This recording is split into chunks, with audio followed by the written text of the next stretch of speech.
नमस्कार, स्वागत है आपका इस घंटे की ताज़ा इंस्टाग्राम अपडेट्स के साथ। आइए देखते हैं इस घंटे की सबसे बड़ी स्टोरीज। पहली रील ये रही। 24 जुलाई 2026 जंतर मंतर पर प्रोटेस्ट में प्रदर्शनकारियों के समर्थन में एक पुलिस कांस्टेबल ने मंच से ऐलान किया कि वो अपने पद से इस्तीफा देने जा रहा है। बाद में उत्तराखंड पुलिस का वर्जन आया और उन्होंने कहा कि इस पुलिस कांस्टेबल को पहले ही निलंबित किया जा चुका है। तो उस व्यक्ति का नाम है कांस्टेबल शेर सिंह, वो सिपाही है, शेर सिंह उसका नाम है। उसने आरोप लगाया मंच से कि पटवारी भर्ती परीक्षा का जो प्रश्न पत्र था 2021 में वो दुकानों पर उपलब्ध था, वो दुकानों पर बिक रहा था, ऐसा उसका दावा है। उसके बाद उसने कहा कि ये भगत सिंह का देश है, क्रांति बम या पिस्तौल से नहीं आती, क्रांति विचारों से आती है।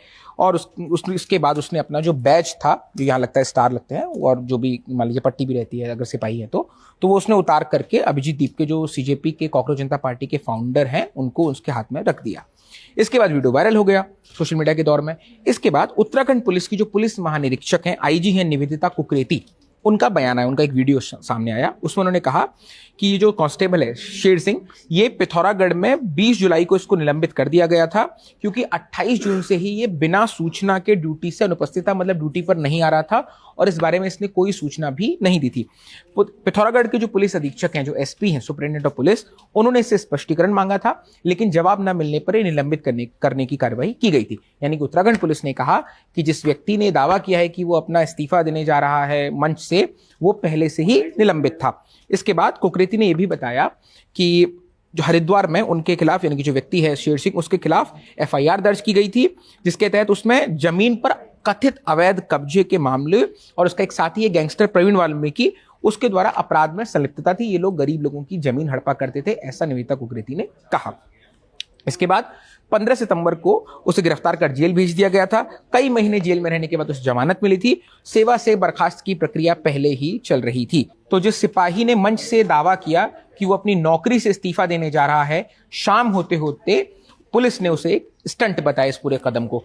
अभी भी जंतर मंतर पर प्रदर्शनकारी टिके हुए हैं। उनकी 3 मांगे हैं: नीट परीक्षा में कथित अनियमितताओं को लेकर केंद्रीय शिक्षा मंत्री का इस्तीफा, पूरी परीक्षा व्यवस्था में सुधार और प्रभावित छात्रों को तुरंत न्याय मिले, उन्हें मुआवजा मिले। तो चलिए आगे बढ़ते हैं। ये रही अगली रील, सीधा ग्राउंड से। डिटेंड पर्सन की लिस्ट है, ये देखिए, ये डाटा तैयार कर रहे हैं और इनमें रैंडम, आपने डिटेंड पर्सन की लिस्ट में रैंडम बच्चों का नाम क्यों डाल रहे हो आप? आपने उतनी लिस्ट तैयार कर रखी है, कल को आप इन बच्चों को बुलाओगे नोटिस देके पूछताछ करने के लिए। ये बहुत पुरानी कहानी है, ये बहुत पुरानी कहानी है। और नेम प्लेट कहाँ है आपका? नेम बैच कहाँ है आपका? नेम बैच कहाँ है? मैं आप जस्ट इतना सवाल कर रहा हूँ कि आपका नेम बैच कहाँ है। और ये डिटेंड पर्सन की लिस्ट में आप रैंडम बच्चों जो मेट्रो स्टेशन जा रहे हैं, Jamia metro station gate number 2 है, और ये लोग यहाँ रैंडम बच्चों को रोक के और उनका नाम डिटेंड पर्सन की लिस्ट में डाल रहे हैं। और कल को उनको बच्चों को बुलाएंगे, पूछताछ करेंगे, थाने के चक्कर लगवाएंगे ये लोग। प्रोटेस्ट कहाँ चल रहा है? यहाँ से 20 किलोमीटर दूर। यहाँ के बच्चों को क्यों रोकोगे आप? आपने मेरे सामने रोका, आपने मेरे सामने रोका। अभी चलो पुलिस स्टेशन, अभी चलो वहाँ, मैं सीसीटीवी दिखाता हूँ आप किस किस को रोक रहे हो। ये गलत तरीका है। सिस्टम खराब न कीजिए। मैं सिस्टम नहीं खराब कर रहा, सिस्टम आप बिगाड़ रहे हो सर। कोई खराब नहीं। बीएनएस देखो, एक मिनट मेरी बात सुनो, ये बीएनएस लगा हुआ है, धारा 163 लगी हुई है, मैं भी रुक जाओ, ये कार्ड देख रहे हो, ठीक है? मैं ऐसे नहीं बोल रहा हूँ, मैं बहुत देर से देखने के बाद आपको, ये गलत तरीका मेरे, कोई बात नहीं समझा, आप समझो इस चीज को। समझ गए भाई जी, आपने कहना समझ के जाइए आप। ये बिल्कुल मैं समझ रहा हूँ उस चीज को, ये गलत तरीका है यार, रैंडम बच्चों को परेशान मत करो आप यहाँ पे। अब देखते हैं एक और जरूरी अपडेट, नजर डालिए इस अगली रील पर। तस्वीरें देरा जंतर मंतर की हैं। मेरे पीछे आप देखिए, यहाँ पर गाना बजाना सब चल रहा है। जेनजीज के द्वारा अभद्र भाषा का इस्तेमाल किया जा रहा है, उल्टे सीधे यहाँ पर नारे लगाए जा रहे हैं प्रधानमंत्री मोदी को। मुझे लगता है कि प्रोटेस्ट अपनी जगह, लेकिन इस तरीके की नारेबाजी अपनी जगह। चारों तरफ हुड़दंग देखने को मिल रहा है। प्रोटेस्टर्स सिर्फ कुछ है, चुनिंदा है, बाकी यहाँ पे वाकई हुड़दंगे ही हैं जो इस प्रोटेस्ट को खराब करने का काम कर रहे हैं, क्योंकि चारों तरफ आपको वो हल्ला सुनाई दे रहा होगा। और ये वो लोग नहीं जो नीट पेपर लीक से कुछ लेना देना है, ये वो लोग हैं जो यहाँ सिर्फ फन के लिए आए हैं, जिनको फोमो हो रहा है, सो कॉल्ड फोमो हो रहा है रील्स देख के कि हम यहाँ क्यों नहीं पहुंच पा रहे हैं। पीछे देखिए, जेनजीज वाटर टैंकर पर चढ़े हुए हैं और इस तरीके से प्रोटेस्ट कर रहे हैं। कितना सही है, आपको क्या लगता है? बात को आगे बढ़ाते हैं। ये रही एक और बड़ी खबर। Sir, अभी sir, just a second. Can you start again? Can you start again? Yes, of course. Of course. Yeah, go for it. Hello, everybody who's in Jantar Mantar, आप सबको मेरा बहुत सारा प्यार। इस देश के हीरोज हो आप लोग। आप लोग जो कर रहे हो मतलब पूरा देश की सोच बदल रहे हो और मैं बस आपसे एक दरख्वास्त करूंगा कि साथ में रहिए, यूनाइटेड रहिए और अब जो मतलब ये लोग रेगुलरली षड्यंत्र रचते जाएंगे इस मुहिम की एकता को तोड़ने का, उसमें मत पड़िएगा, साथ में रहिएगा, जुड़े हुए रहिएगा और मतलब बिल्कुल लक्ष्य पे नजर रखिएगा। मैं बस इतना कहना चाहता हूँ, धर्मेंद्र प्रधान इस्तीफा दो। जय हिंद। चलिए रुक करते हैं अगली स्टोरी की तरफ। देखिए ये ताज़ा रील। जाता है। आज सीजेपी के प्रोटेस्ट में जा रहे थे। नहीं, हम तो केरला भवन आए थे। हाँ, तो आपको केरला भवन से डिटेन किया गया या सीजेपी के प्रोटेस्ट में, किस रीजन से? हम केरला भवन आए ही थे तो पुलिस ने कहा कि आप यहाँ नहीं रह सकते हैं क्योंकि यहाँ गवर्नर आने वाले हैं, वहीं से डिटेन किया। क्या कहेंगे इस पे? आपको राहुल गांधी भी धरने में बैठे थे तो पहुंचने से पहले ही डिटेन कर लिया गया। पुलिस हमसे बहुत प्रेम करती है। एक और अहम अपडेट आपके लिए, आइए देखते हैं ये अगली report. Now, some of the most prominent universities of our country, which were seen as places where healthy dissent flourishes, those universities are asking their students to not join the Cockroach Janata Party's protest at Jantar Mantar. I'm at Jantar Mantar currently and the protest is happening right behind me. But let me tell you what these two universities have said. First, it's University of Delhi and then Jawaharlal Nehru University or JNU. University of Delhi has said that to all its students and faculty, please note that any unlawful assemblies or demonstrations at Jantar Mantar, which are strictly regulated as per the directives of the Supreme Court, may invite legal action. So they are clearly threatening their teachers, threatening their students that if you attend this protest, you might face legal action. They add that such activities can also pose serious risk to students' personal safety and significantly impact their academic progress and professional opportunities. Accordingly, all students are urged to stay away from Jantar Mantar and prioritize their safety and compliance with the law. Now let's read out JNU's statement. They say that in accordance with the law, you are requested to refrain from participating in this protest, exercise responsibility on social media as well. So they seem to be asking people to not even share a lot on social media. Violations may invite legal consequences under applicable laws as well as disciplinary action under the university's code of conduct. So these universities are openly telling their students, if you enter this protest, then first you could face legal action from the government, but you could also face action from your universities and your academic progress could be derailed. This is few of the universities where dissent flourishes, where students voice out opinions, and this is a students' protest, this is a Gen Z protest, but those very Gen Z from these prominent universities are being advised not to come here. A question that we all must ask, in the world's largest democracy, the mother of democracy, should young students face such legal and professional risks for simply demanding the resignation of an education minister that has objectively failed? अब आगे ये रही इस घंटे की एक और चर्चित रील। जो भी डिलीवरी वाले स्विगी या जोमेटो से लेके आ रहे हैं, उनका ये लोग नंबर नोट कर रहे हैं, उनको डरा धमका रहे हैं जो आप खाना कहाँ से ला रहे हो। तो आप लोग देख लीजिए, अगर कोई भी खाना लाते हो तो यहाँ पे रोका जा रहा है, उनसे पूछा जा रहा है जो खाना क्यों ले जा रहे हो, क्यों नहीं ले जा रहे हो, यहीं रखो। सबका ये डायरी रखे हुए बोलते हैं, उसमें हम लोग मेंटेन करते हैं। ये देखिए डायरी भी देख लो, उसमें सबका नोट कर रहे हैं नंबर, और बाकी उन सबको डराया जा रहा है जो खाना मत लाओ, ये कर रहे हैं ये लोग।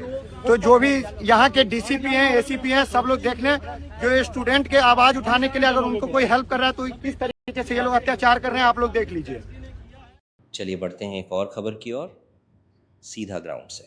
रात के 12 बज गए हैं और यहाँ जंतर मंतर पर इतनी भीड़ कभी नहीं देखी। पर आज रात में उन लोगों की तस्वीर आपको दिखाऊंगा जो सड़कों पर सो रहे हैं छात्र। इतने फुटपाथ पे सो गए रात में, तब और कहाँ सो सकते हैं हम लोग। कोई बड़े जो सेलिब्रिटी तो है नहीं, या फिर किसी नेता के बच्चे तो है नहीं जो कि बड़े बड़े होटल में रूम लेके सोएंगे। ये देखिए, ये सब देखिए, इन लोगों के बिस्तर देखिए, ये देखिए, ये सब बिस्तर जो है फुटपाथ पे लगाए हुए हैं, चटाई बिछाए हुए हैं। लेटे रहो यार, लेटे रहो यार। 30 तारीख को लाठी खाए थे क्या? 30 तारीख को लाठी खाए थे। इधर दर्द नहीं हो रहा है ना? आप दर्द ना हो साहब, डर नहीं हो रहा है? नहीं, डर तो अब मोदी का होगा, आंदोलन होगा भारत में। कहाँ सोओगे, लेटोगे कहाँ? यहीं सड़कों पर ही। तो ये यहाँ फुटपाथ पे सो जाओगे हैं बेटा? हाँ जी, सो जाएंगे। सो जाएंगे। क्या देखने आए हो यहाँ पे?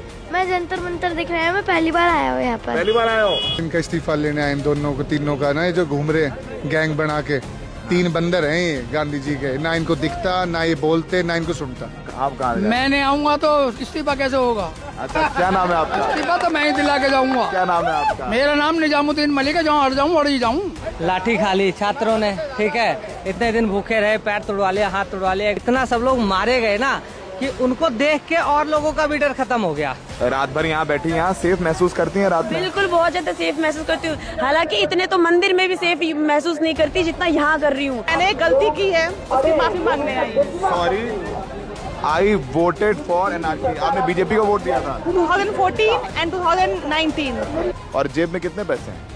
100 रुपए का नोट है। 100 रुपए का नोट है। आपके पास कितने पैसे हैं? मेरे पास तो कैश है नहीं, कुछ 50-60 होंगे।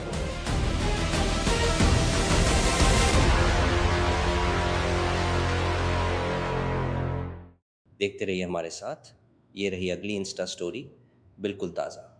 चलिए आज आपको सुबह सुबह जंतर मंतर के आसपास में जितने भी एंटी नेशनल हैं, जिन्हें आप एंटी नेशनल कहते हैं, उन लोगों से मिलवाता हूँ।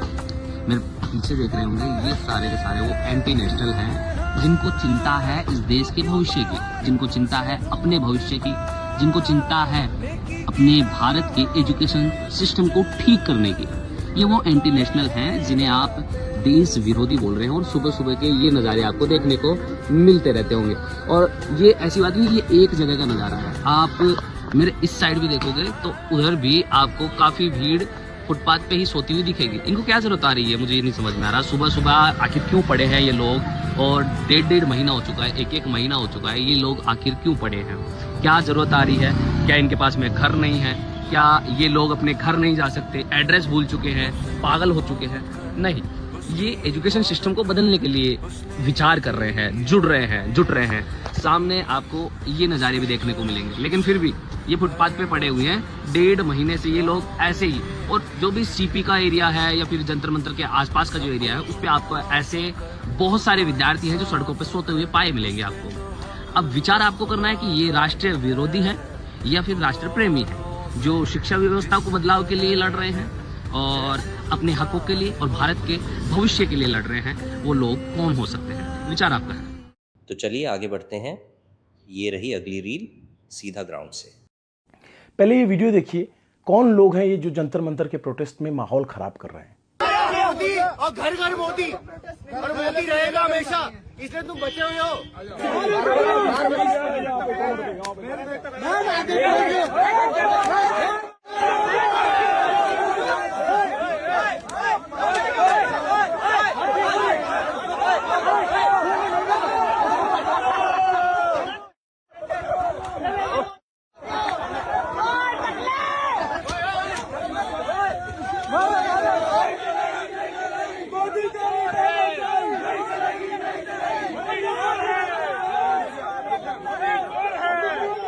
ये बंदा बच्चों के बीच चक्कू लेकर आया था और फिर नारेबाजी कर रहा था। भाई, आप सरकार के समर्थक हो, रहो। ये बच्चे बहुत खार खाए हुए हैं, बहुत लाठियां खाई हैं, बहुत चोट लगी है इनको, बहुत पीड़ा में हैं। सालों से पेपर लीक और ध्वस्त एजुकेशन सिस्टम के खिलाफ इनमें गुस्सा है। इनको और क्यों भड़का रहे हो? क्या मिल जाएगा? सरकार से आपको जो चाहिए था डिवोशन, वो सालों पहले आपको मिल चुका है। इनको एजुकेशन चाहिए, ले लेने दो ना सर। आपका क्या बिगाड़ लेंगे? या आपसे आपका घर द्वार मांग रहे हैं, आपसे आपकी जमीन जायदाद मांग रहे हैं। 2 लोग हैं इस प्रोटेस्ट में, 2 तरीके के लोग जो इसको बर्बाद करने पे और इसको बदनाम करने पे लगे हैं। एक जो सरकार के कट्टर समर्थक हैं और एक जो सरकार के कट्टर विरोधी हैं। दोनों अपना स्कोर सेटल करना चाहते हैं और वो अपना अपना आकर नारेबाजी करते हैं, गंदी गंदी गालियां देते हैं, बच्चों को उकसाते हैं। सर, ये शांति से प्रोटेस्ट कर रहे हैं इतने दिनों से, 30-30 दिन से सड़कों पे पड़े हुए लोग हैं यार। क्यों आप जो इतने दिनों से ये गरीब घर के बच्चे आए हैं और जमीन पे सो रहे हैं, सड़क किनारे सो रहे हैं, इनकी पूरी मेहनत को क्यों बर्बाद कर रहे हो? सरकार से ये एजुकेशन सिस्टम पे ही तो मांग कर रहे हैं, एक शिक्षा मंत्री के इस्तीफे की ही मांग कर रहे हैं ना। और जो भी मांग कर रहे हैं सरकार देखेगी। तुम लोग क्यों जा रहे हो यार इस प्रोटेस्ट में? क्यों इसको बर्बाद कर रहे हो?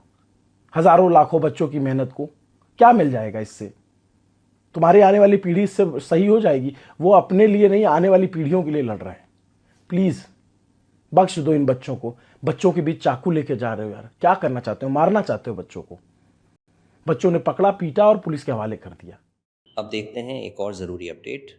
नज़र डालिए इस अगली रील पर। ये हमारे पास भाई मौजूद हैं और देख सकते हैं आप पुलिस प्रशासन ने ये क्या किया है, जो कि इनका आधा पैर सारा कवर हो चुका है पट्टी से। और आवाज सुनेंगे आपका नाम? मेरा नाम अभिषेक सिंह है। ये आपकी आवाज क्यों रही है? इंटरव्यू और स्पीच दिया, उस वजह से ऐसा है। अच्छा, बाकी आवाज में कोई प्रॉब्लम नहीं? बाकी कोई प्रॉब्लम नहीं है, मैं यूपीएससी की तैयारी करता हूँ। अच्छा, मतलब वजह क्या है, किसने किया है? दिल्ली पुलिस ने बहुत दूर से क्रैकडाउन किया और इस तरह क्रैकडाउन किया कि जो इस देश का युवा है अपनी आवाज सुनाने के लिए दिल्ली के सदन में, महापंचायत में शांतिपूर्वक ढंग से मार्च करने जा रहे थे, केवल ये बताने के लिए पेपर लीक बंद कर दो। लेकिन उन्होंने क्या किया, देश के युवाओं के साथ लाठीचार्ज किया। अब दोबारा हो सकती है? किसी का सर तोड़े, किसी का पैर तोड़े, किसी का हाथ तोड़े। तो मैं सरकार को बता देना चाहता हूँ कि अगर आप एक पैर तोड़ोगे तो हजारों पैर खड़े होंगे, अगर आप एक सिर तोड़ोगे तो करोड़ों सिर खड़े हो जाएंगे, अगर आप एक हाथ तोड़ोगे तो करोड़ों हाथ खड़े होंगे। तो ये सरकार तानाशाही करना बंद करे। जो मोदी जी विकसित भारत की बात करते हैं, आप विकसित भारत कैसे बनाओगे जब देश का भविष्य आप बेच दे रहे हो? तो आप कैसे देश को विकसित कर सकते हो? पेपर लीक उद्योग लग चुका है इस देश में। भारत से बाहर कहीं डेवलप कंट्री में चले जाइए आप, जो विकसित कंट्री है वो एआई पे काम कर रही है। हमारा देश पेपर लीक उद्योग में काम कर रहा है, ये नहीं चलेगा। चलो, आपको मैं इतना बुलवाना नहीं चाहता क्योंकि आपकी आवाज़ भी बहुत ज़्यादा है। ठीक, तो मैं आपसे इतना ही कहूँगा, मैं अपने प्रशासन से भी इतना कहूँगा, अपनी गवर्नमेंट से भी और अपने बड़े लोगों से कि मैं एक बात इस देश के युवाओं को मैसेज देना चाहता हूँ कि ये वही समय है कि अगर आप पीछे हटते हो तो आपके पास नीलाम कर दिया जाएगा, सरेआम नीलाम किया जाएगा और लगातार हो रहा है। तो इसलिए इस देश का युवा सड़क में उतर रहा है और इस देश को हुक्मरान को सुनना पड़ेगा। तानाशाही नहीं चलने देंगे इस देश में। धन्यवाद। मतलब ये देख सकते हैं आप, मतलब बहुत ज़्यादा बुरी सिचुएशन है, बहुत ही ज़्यादा बुरी सिचुएशन है। बात को आगे बढ़ाते हैं। ये रही एक और बड़ी खबर।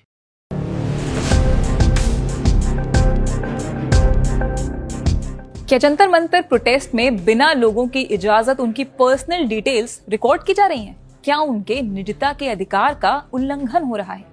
जंतर मंतर पर खड़ी ये गाड़ियां कैसी हैं? सोशल मीडिया पर वीडियो वायरल हैं, तस्वीरें शेयर हो रही हैं। इनमें दिख रही हैं दिल्ली पुलिस की 2 गाड़ियां, mobile command and control vehicle और इक्षणा। MCCV में 360 डिग्री घूमने वाला PTZ कैमरा लगा है। PTZ मतलब पैन, टिल्ट, जूम, यानी ये ऊपर नीचे दाएं बाएं घूम सकता है और एकदम जूम इन कर सकता है। ये तो एक चीज है। जो इक्षणा वैन है उसमें इस्तेमाल हो रही है facial recognition technology. Indian express की रिपोर्ट में ये बताया गया है कि कैसे इस वैन के अंदर ऑफिसर्स FRT सॉफ्टवेयर की हेल्प से फुटेज खंगाल रहे हैं, पुलिस डेटाबेस के साथ चेहरे मिला रहे हैं। इंडियन एक्सप्रेस को एक सीनियर पुलिस ऑफिसर ने बताया है कि उस इलाके में जो CCTV लगे हैं उनके फुटेज को लिया जाता है। पुलिस के पास पहले से जो क्रिमिनल डेटाबेस है उसको भी लिया जाता है। फिर एक सॉफ्टवेयर दोनों को कंपेयर करता है, यानी फेशियल रिकॉग्निशन टेक्नोलॉजी यूज होती है। बेसिकली ये चेक करते हैं कि भीड़ में क्रिमिनल रिकॉर्ड वाला कोई इंसान भी है क्या। यानी ये तो माना है कि फेशियल रिकॉग्निशन का इस्तेमाल तो हो रहा है, मगर उसके पीछे रीजन अपराधियों की पहचान करने का है। इस सब के बीच दिल्ली पुलिस के सूत्रों के हवाले से न्यूज एजेंसी ANI ने बताया है कि फेशियल रिकॉग्निशन सिस्टम कैमरास जगह जगह पर पूरे शहर में लगाए गए हैं हालात को देखते हुए, लेकिन ऐसा पहली बार नहीं है जब इन कैमरास का इस्तेमाल किया जा रहा है। साथ में ये भी कहा गया है कि ऐसा कहना एक गलत क्लेम है कि ये कैमरास जंतर मंतर पर प्रोटेस्टर्स की स्पाई करने के लिए या उनकी जासूसी करने के लिए लगाए गए हैं। फेशियल रिकॉग्निशन टेक्नोलॉजी को ब्रॉडली समझें तो ये 5 स्टेप का एक प्रोसेस है। कैमरा या सेंसर एक पूरे फ्रेम में से किसी के चेहरे को डिटेक्ट करता है, फिर चेहरे के एंगल, स्केल, लाइटिंग की कंडीशंस को एडजस्ट किया जाता है।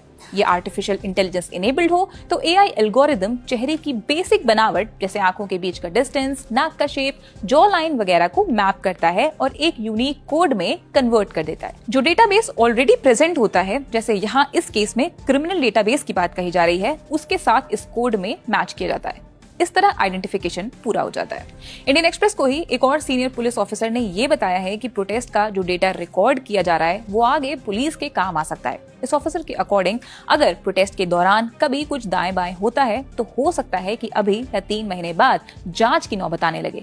ऐसे में पुलिस को फुटेज की जरूरत पड़ सकती है, इसलिए ये नहीं कहा जा सकता कि कब तक ये वीडियो रिकॉर्डिंग पुलिस के सिस्टम्स में रखी जाएगी। वैसे दिल्ली पुलिस ने हाई कोर्ट को ये बताया था कि वीडियोग्राफी या फोटोग्राफी से सर्विलांस या जासूसी नहीं की जा रही है, मगर जाहिर है प्रोटेस्टर्स इस पर सवाल उठा रहे हैं, फंडामेंटल राइट्स का वॉयलेशन बता रहे हैं। Right to privacy, dignity, free speech, peaceful assembly, इन सब की एक्सरसाइज में रुकावट बता रहे हैं।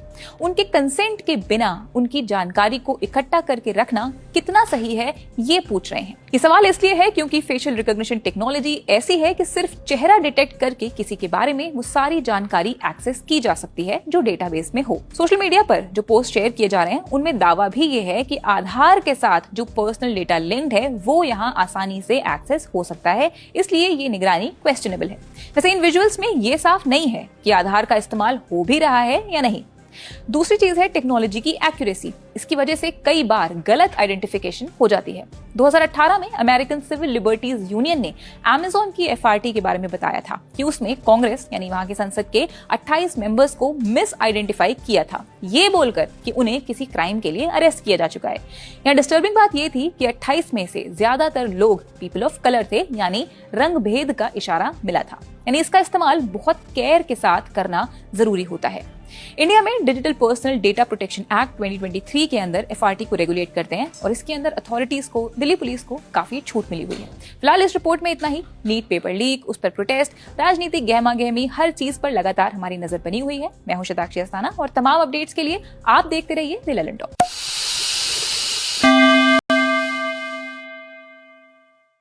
चलिए रुक करते हैं अगली स्टोरी की तरफ। देखिए ये ताज़ा रील। कैसे हैं मोदी जी? हमने देखा आजकल आप एक के बाद एक रात को रील डाल रहे हैं, तो आपके सम्मान में हम भी एक रील बना रहे हैं। आप कह रहे हैं कि स्ट्रिक्ट एक्शन लेंगे पेपर लीक रोकने के लिए, तो सबसे स्ट्रिक्ट एक्शन तो धर्मेंद्र प्रधान का इस्तीफा है, जल्दी से ले लीजिए। नहीं लेंगे तो ये जंतर मंतर आप देख ही रहे हैं, अभी भी पूरा भरा हुआ है, आगे भरा रहेगा। तो Modi ji take strict action please. एक और अहम अपडेट आपके लिए, आइए देखते हैं ये अगली रिपोर्ट। सोशल मीडिया पर कई इस तरीके के वीडियोस वायरल हो रहे हैं कि Swiggy, Zomato food delivery apps को बैन कर दिया गया है, मगर अभी मैंने यहाँ पर डिलीवरी बॉय से बात की। जो एप्स हैं ये मतलब खाना डिलीवर हो रहा है, लोग कह रहे हैं कि एप्स बंद हैं स्विगी जोमेटो। ऐसा कुछ नहीं है, सब ऑर्डर हो रहा है। सब ऑर्डर हो रहा है। आप कितने ऑर्डर कर चुके हैं अभी तक? 15 यस। आज में आज और कल भी किए थे? यस सर, डेली किए थे। Yes sir. तो अभी कैसे पैसे भेजे उन्होंने? सब पैसे का जो है प्रोसेस कंपनी का पे आउट वो तो आता ही है। तो स्विगी जोमेटो बंद नहीं है? No sir. आप देख सकते हैं कि खाना लेके आए हैं ऑस्ट्रेलिया और आपका बॉम्बे और महाराष्ट्र और आपका राजस्थान, ये सब जोमेटो से। तो ऑर्डर हो रहा है खाना? हाँ। लोग कह रहे हैं कि एप्स को बैन कर दिया है यहाँ पे। नहीं बैन किया, सिर्फ नेटवर्क इशू है बस। तो कितने ऑर्डर कर चुके हो आज? आज यहाँ ये तीसरा लेकर आया हूँ। हाँ? तीसरा लेके आए हो यहाँ पे। क्या नाम है आपका? कुलदीप सिंह। कितने ऑर्डर लेके आए हो आज दिन में? ये 5वां ऑर्डर है। हाँ? पांचवा। कौन से ऐप से ऑर्डर आ रहे हैं? स्विगी से। बंद तो नहीं है? यहाँ पे नेटवर्क नहीं आ रहा है, यहाँ पे बंद है। बाकी आर के आश्रम के बाद में भेजा है। कहाँ से भेजा है? ये हैदराबाद से। क्या नाम है आपका? अमित कुमार। अभी कितने ऑर्डर लाए हो आज आप? आज मेरा तीसरा ऑर्डर है। तीसरा ऑर्डर है। स्विगी से, जोमेटो से? स्विगी से है। तो कुछ लोग कह रहे हैं कि बैन कर दिए हैं ऐप्स को, यहाँ पे डिलीवरी नहीं हो पा रही। ऐप बैन नहीं हुआ है, नेट नहीं चल रहा है यहाँ पे। नेट नहीं चल रहा है, उसकी वजह से दिक्कत हो रही है। उसकी वजह से हमें 2-3 किलोमीटर पहले डिलीवर करना पड़ रहा है, फिर आना पड़ रहा है। कहाँ से ऑर्डर किया है इन्होंने ये खाना? लक्ष्मी नगर से। आप जो अनाउंसमेंट कर रहे हैं कि सारा खाना ये लेके आइए, इसकी क्या जरूरत लगी आपको? भैया आप देख रहे हैं भीड़ इतनी है, कोई भी डिलीवरी बॉय आता है उसका बैग खुलते ही लोग छीन ले रहे हैं। अंदर नहीं पहुँच पा रहा। हम यहाँ पे रिसीव करके पीछे स्टोर कर रहे हैं, फिर वहाँ से डिस्ट्रीब्यूट कर रहे हैं हमारे वॉलंटियर्स आगे तक। इस तरीके का कुछ भी नहीं है, वो खाना लेकर यहाँ पर पहुँच रहे हैं। और दिल्ली पुलिस ने भी एक नोटिस जारी करके बताया है कि किसी भी फूड डिलीवरी ऐप को बैन नहीं किया गया है। बस दिक्कत ये है कि यहाँ पर इंटरनेट बंद है, जिसकी वजह से कुछ डिलीवरी बॉयज जो हैं वो यहाँ तक पहुँच नहीं पा रहे हैं या कॉन्टेक्ट नहीं कर पा रहे हैं। अगर आप खाना भेजना चाहते हैं तो आप स्विगी जोमेटो से ऑर्डर कर सकते हैं। यहाँ पर कुछ लोग जो हैं खाना वेस्ट ना हो और अंदर तक पहुंचे, उसके लिए भी यहाँ पर लगातार अनाउंसमेंट कर रहे हैं और खाने को कलेक्ट कर रहे हैं। अब आगे ये रही इस घंटे की एक और चर्चित रील।